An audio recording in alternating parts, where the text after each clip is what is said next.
Yo, what up? It's KP coming at you on Twirl TV, and this week I'm going to be talking about the voting system and the Electoral College. Before I get into all that, I want to shout out my SigmondIV family. Everyone support what I'm doing right now. Shout out to everyone that's been responding and giving me feedback. Let me know what you guys want to hear.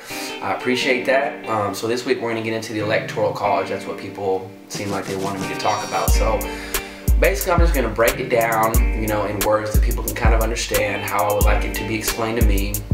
And basically what people need to understand is that the Electoral College was created by the Founding Fathers in order to limit the amount of power a state might have if they had a large population. So basically how they had it set up was you got a certain number of electoral votes depending on how many House members you have in the House and your 2 Senate members as well. So for instance, in my state of California, there's approximately 30 million people in the state, and they have 55 electoral votes that represent the entire population. Now, if you compare that with a state like Wyoming, who has about 600,000 people, they have 3 electoral votes.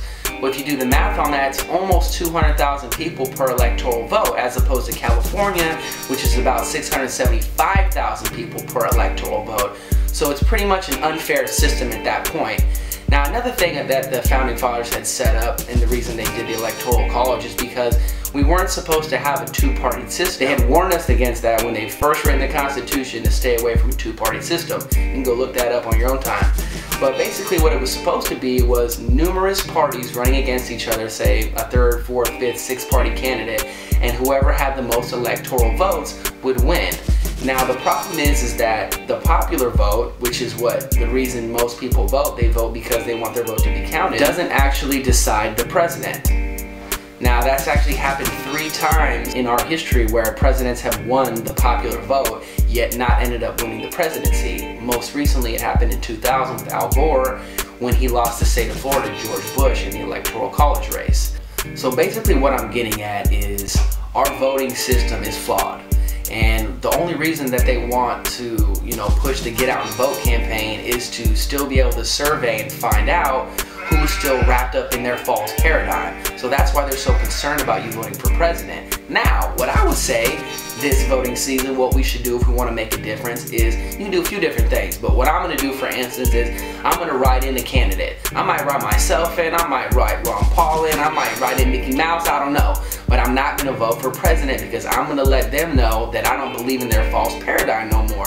Now, I'm not saying that I'm not going to vote for anything and that I'm not going to vote for some of the things that are on the state ballot for my state. But when it comes to the presidency, we need to realize that we have a flawed system, that your vote does not count.